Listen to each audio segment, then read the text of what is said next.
Trail Tales WA acknowledges the Whadjuk people of the Noongar Nation as the traditional custodians of the land on which this podcast is recorded. We recognise their deep and continuing connection to land, waters, skies and community. We pay our respects to their elders, past and present, and we extend that respect to all Aboriginal and Torres Strait Islander peoples listening today. We are so grateful to be sharing stories from the trails on this beautiful budja, where we walk, reflect and connect with nature. From here on Whadjuk Noongar land and wherever you're tuning in, we honour the enduring strength, culture and care of First Nations people across Australia. Welcome to Trail Tales WA, the podcast where we break down barriers and share the stories we hear on the trails. I'm your host, Tracy Jones, and I'm so excited to share this journey with you. Each episode, we shine a light on the incredible people and programs that are making the outdoors more accessible and inclusive for everyone. In this episode of Trails Tales WA, we chat with two passionate volunteers, Sarah and Lou, from the incredible not-for-profit First Hike Project. First Hike Project helps newly arrived refugees, immigrants and asylum seekers connect with their new home through the powerful act of hiking. By fostering connection to nature, culture and community, their programs ease the transition to life in Australia and build a strong sense of belonging. The idea began over a decade ago when founder Neil McCulloch, an immigrant from South Africa, was hiking WA's iconic Bibbulmun Track and wondered how he could share the experience with young people from refugee backgrounds. Today, First Hike Project operates across Western Australia, New South Wales, Victoria, Queensland and the ACT. Today, Sarah and Lou will be sharing the heart behind the project, what it's like to guide someone on their first ever bushwalk and the life-changing impact these shared experiences can have, not just for the participants, but for the volunteers too. It's a conversation about inclusion and the way walking together can break down barriers and build new beginnings. So, let's get into it. Hi Sarah and Lou, how are you guys going today? Fine, thank you, and thanks for inviting us along. Yep, same, I'm good, and thanks Tracy for inviting us onto the podcast.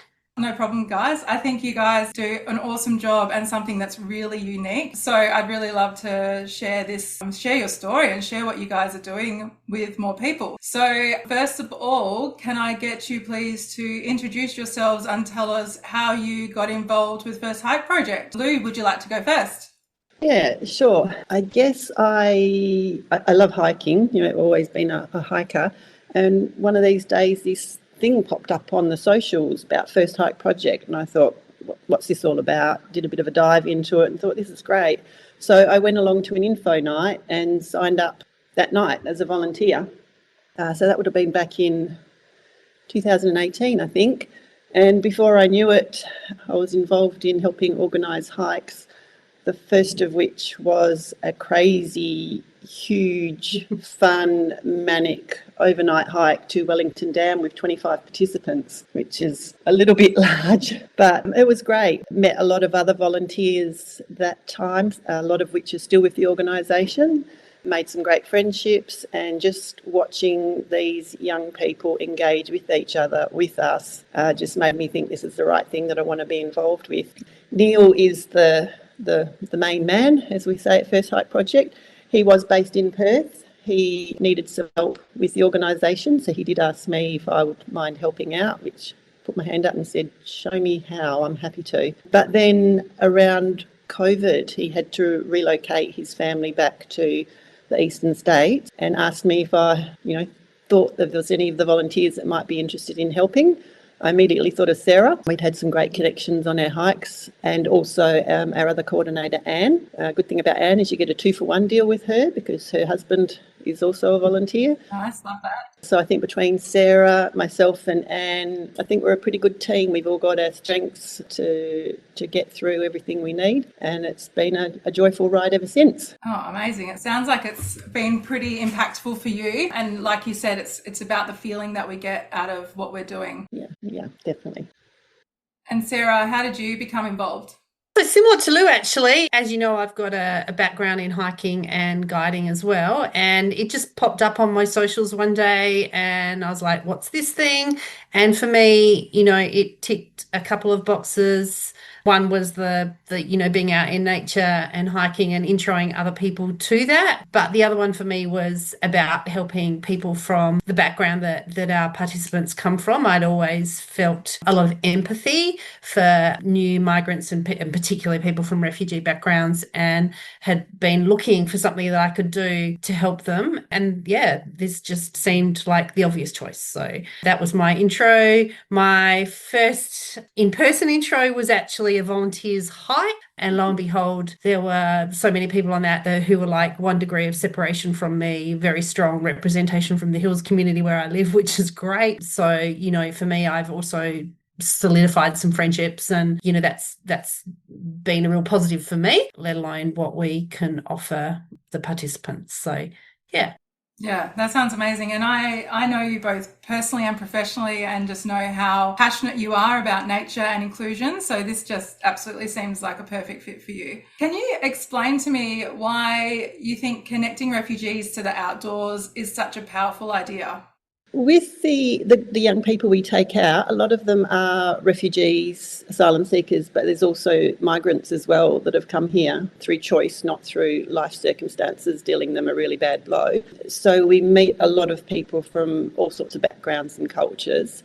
I think the thing we can offer them is a safe outdoor activity where they can just come out and relax and be these beautiful young people that they want to be. They've probably seen a lot, been through a lot. We just want to offer them a safe environment out in nature, letting them appreciate the beauty of the country they now find themselves in, and take it from there. Yeah, I think that sums it up quite well. I think connecting them with nature gives them, I believe that the more connection we can offer people with nature, the more they're also going to care about it. So, from a perspective of caring for these participants, it's amazing, but also from the perspective of caring for our country, it's really important as well, because we want people to know about how to look after our country as well, so that we have, a future with it. 100%. And I imagine the first time some of these participants step out on the trail, it's a little bit of a culture shock for them. Being in the Australian bushland, they wouldn't have had an experience like that before. Can you tell me what potentially a typical first look or a first hike with First Hike Project might look like? Before we even step foot on a trail, there's a massive organisation that needs to be done, as you can understand with your group. So first of all, we contact our volunteers on the volunteer group, put out some dates to see who's available. Can't run hikes without volunteers, and we actually need quite a large number of volunteers because we provide everything from logistics to transport to food. Someone's got to go and buy the food, got to transport the kids. So first we contact the volunteers. Once we've got people, we then contact the schools. We engage with 2 schools here that do intensive English courses. They are a great asset to us. They work really closely with us and provide the students access to us, which is much appreciated. We have to get forms out to the school to have permission for the students to come along. We have someone do the logistics of a pickup run where all our volleys go and pick up the students from their places, their homes around Perth, and take them to the start point. Someone's done the shopping. We've got all the gear, which is mostly stored at Sarah's place, and bring that along to all the hikes. So that's before we even start on the trail. On the day itself, we have our volunteers pick up the students, take them to the start point. If we're going on a day hike, we provide them with food, water bottles, rain jackets if needed. If it's an overnight hike, we provide them with the pack, the sleeping bag, the tent, the sleeping bag liner, food. And then our volunteers, bless them, become the pack horses, carrying all the extra gear like the cooking gear, the kitchen requirements, the food and things like that, as well as their own gear. A day hike is just that. It could be anything from 10 to 14 Ks in and out. Overnight hike is we'll hike out, set up for an overnight camp, possibly do another little explore around the area.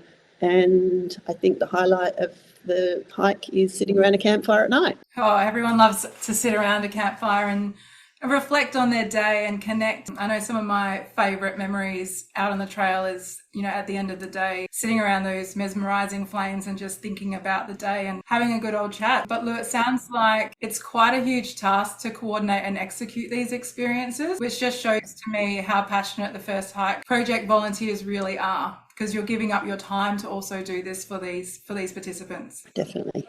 It is, yeah. We're blessed with some great regular volunteers, so we much appreciate them. It is 100% volunteer driven, no cost to the students who attend. That's amazing. And what kind of skills and experience do the students or the participants gain from the program or from their hikes with you?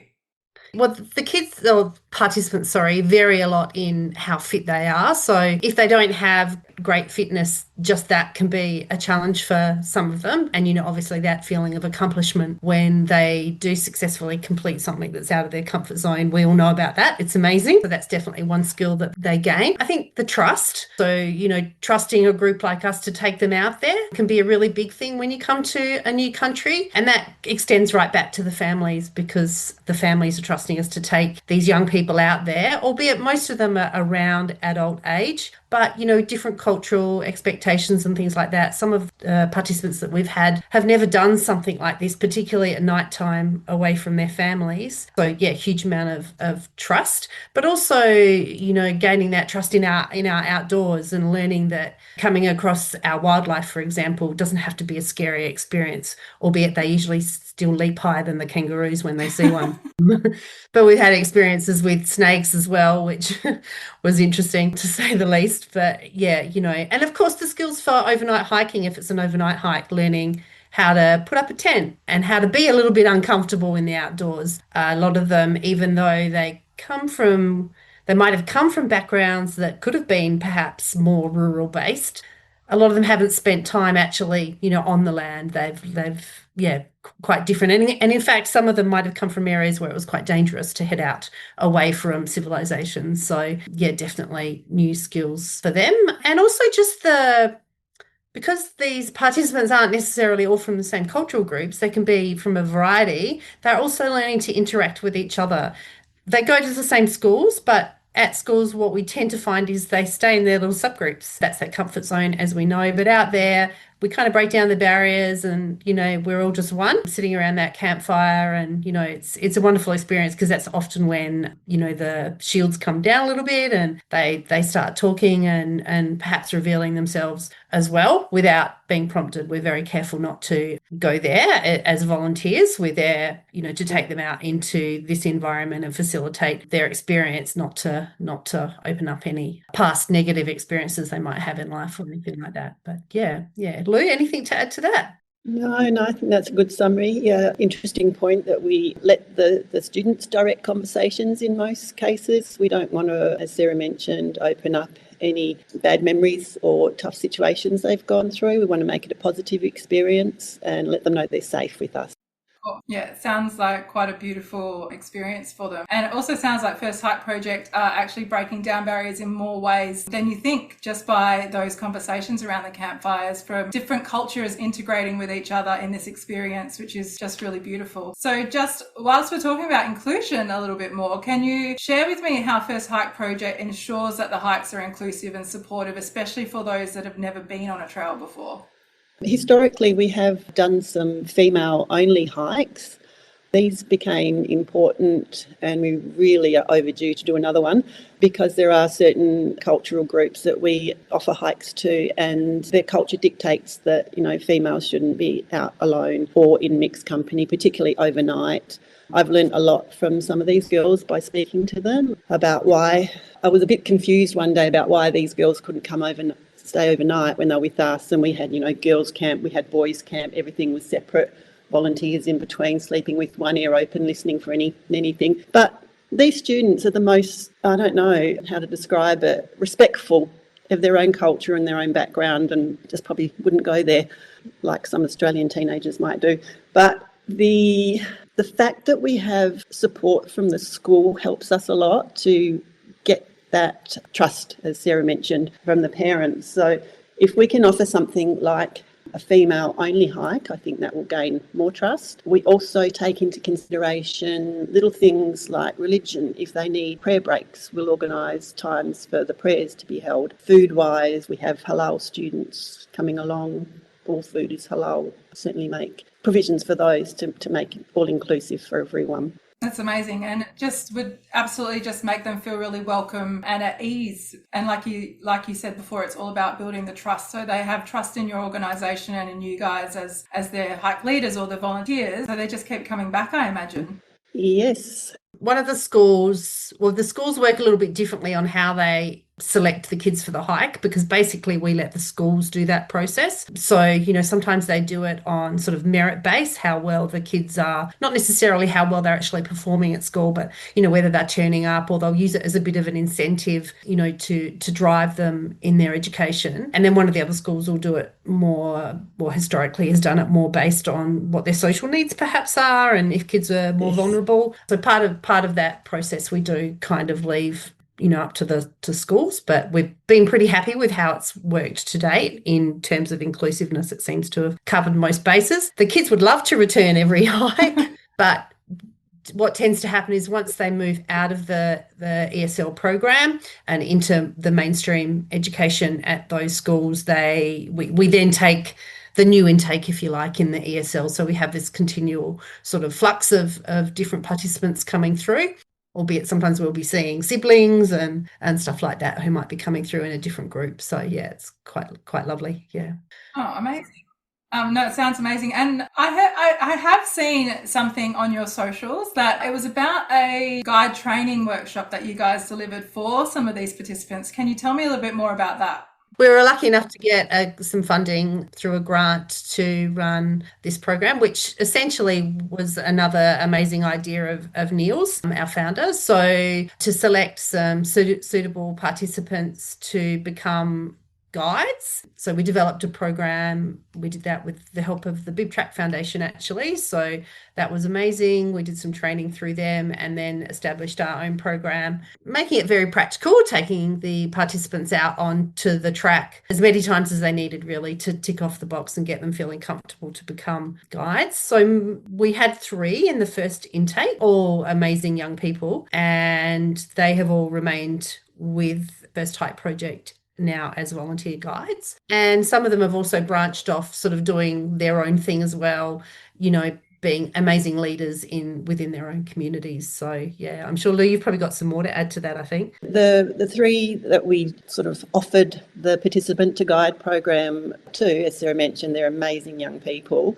It's 2 boys in particular that I know I knew well from hikes. They just kept coming as many times as they could on day hikes. One I'd met on the first overnight hike I ever went to, and he just kept coming back, and they would always ask so many questions. Where were we going? What trail were we going? What would we expect to see there? How long would it take? What's this flower? All sorts of questions. They became a no-brainer to offer the program to, and they both accepted eagerly, plus a 3rd participant to guide, a female. It's lovely to have a female in amongst us, and she is an amazing motivator, very much promoting safe environments for women to be involved in as well. So part of the reward, I guess you would call it, for them was a trip to Tasmania, which was funded by a benefactor, and I was lucky enough to go along with them. So there was me and the 3 of them, and we met other volunteers from First Hike Project groups in the eastern states, Queensland, New South Wales, ACT, all sent participants along. So there were 9 participants from 7 countries, 3 of them from Perth, and we did the overland track. It got delayed a few times with COVID, but we finally got there. We did it.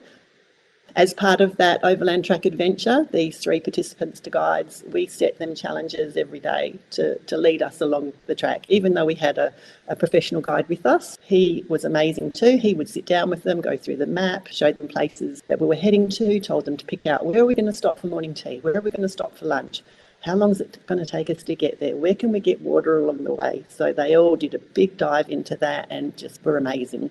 Oh, what an incredible reward for those participants. And I think we were actually on track a day apart, weren't we? Well, this was in 2022. Oh, yeah. I kept leaving messages for you. Yes. So that was pretty special for us as well. So what have you guys personally learned or gained through your involvement with First Hike Project? Compassion's the biggest thing, I think. And sometimes, for me personally, let go of some of that little stuff and just think, life's not too bad. It's also encouraged me to get more involved with people from different communities, and I now volunteer with Red Cross in their humanitarian settlement program, which is all about families that have come from refugee migrants and found themselves in Perth. So I help them, I volunteer with them, and along that way I've met families who have got students at the schools mention to the students about the hikes and then meet them on the hikes. So that's lovely to see that go full circle. And also learning more about the cultures of the people we take out. Sometimes we live in our own little world and don't understand their culture. So it's really interesting to be on a learning journey with some of them. I bet it's been very eye-opening for you. Very much, yeah. And Sarah, what have you gained out of this experience? Yeah, definitely that cultural stuff and just some of the empathy as well. You know, we did one exercise with Red Cross at a training program we ran one night, which kind of blew my mind a bit, where they kind of set you up as if you're a refugee and put you in a bit of a scenario, and you have to step through and make decisions as if you were someone in that situation. And that it's something I've recalled and told other people about on numerous occasions. So, you know, that was pretty amazing, to be honest. Well, I've learnt that we need more volunteers, definitely. Okay, so we're doing a call out for volunteers as part of this podcast. Is that what I'm hearing? Yes. Totally. Like, the more volunteers we have, the more hikes we can run. You know, we've got quite a lot on the books, but when it comes to the crunch, because we'll pick a day, you know, and put it out there, we kind of got to have that availability on the day. Calendars can be pretty tight, even though we usually give as much notice as possible. And, you know, sometimes we're lucky if we just get enough to run the event, or sometimes we have to change it down to a day hike rather than an overnight or something like that. So yeah, more volunteers, please.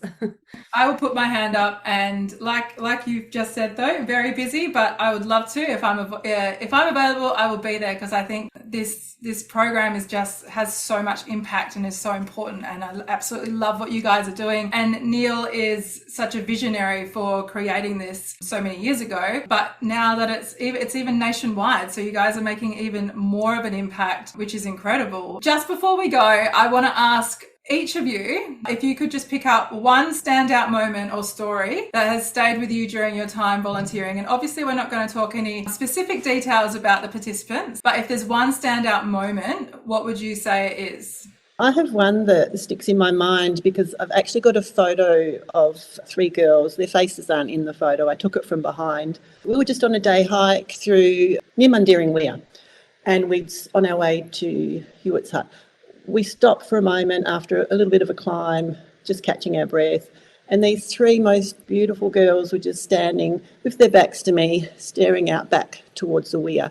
They all had different coloured pastel scarves on their heads, and they were just lost in the moment. They just stood there for ages, just looking out, talking to themselves. I didn't want to interrupt. A little sneaky photo from behind just to capture the moment. And then later on, when we started walking again, I was asking what they thought. You know, were they enjoying the hike? What were they thinking about at that moment? And one of the girls said, "I'm just so happy to be here. This is the first time I've ever been allowed outside of my home environment without a family member since I arrived in this country." So that almost made me cry and made me really appreciate the trust that the family had put into us, and that came hand in hand with the schools that we work with, because obviously they promote us a trustworthy group to be organised with. But these families who have probably been through some horror times have put trust in us to take out their child, or young adult, I should say, and get them home safely. That was serious goosebumps there. Thank you so much, Lou, for sharing that. Right. Sarah, do you have a standout moment?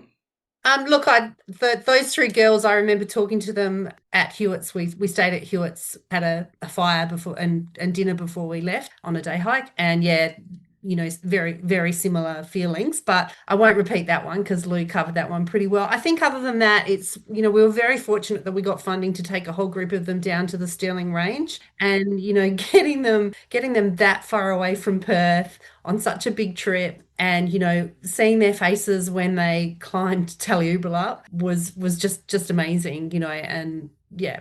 And thank you, Tracy, for your involvement in that event too, because you were heavily involved in that as well. It really was epic adventure for all of them. And, you know, getting people to the top of Tallulah who aren't used to those kind of environments is crazy at the best of times, let alone with that group. So yeah, just blew my mind. Yeah, it's definitely heartwarming to hear those stories or those memories that you guys have, but it has been equally as heartwarming for me to talk to you today. We're almost out of time, but do you guys have anything else to add at all before we wrap this up? No, just maybe perhaps if people are out there and see us on a trail, just say hi. Yeah. And if anyone is interested in volunteering, jump on our website, have a look, send through any queries you have, but there's no harm in signing up. Absolutely. No, 100%. And I'm going to rally the troops for you guys. Thank you. I think it's admirable the way that you guys are being part of this program and breaking down the barriers, and we just need more people doing things like you guys are doing. So thank you so much. And thanks so much for giving us an insight into First Hike Project today. It's been so great to hear you talk about this incredible program, and I can hear it in your voices just how much passion and heart you have for what you do and the difference that it's making. If you are listening and feeling inspired or want to get involved, check out First Hike Project online. Visit firsthikeproject.org.au. We'll also post some links on our Instagram page at TrailTalesWA, so be sure to follow us. We'll be back soon with another inspiring tale, but until then, keep walking, keep talking, and remember, inclusion isn't an add-on, it's a right.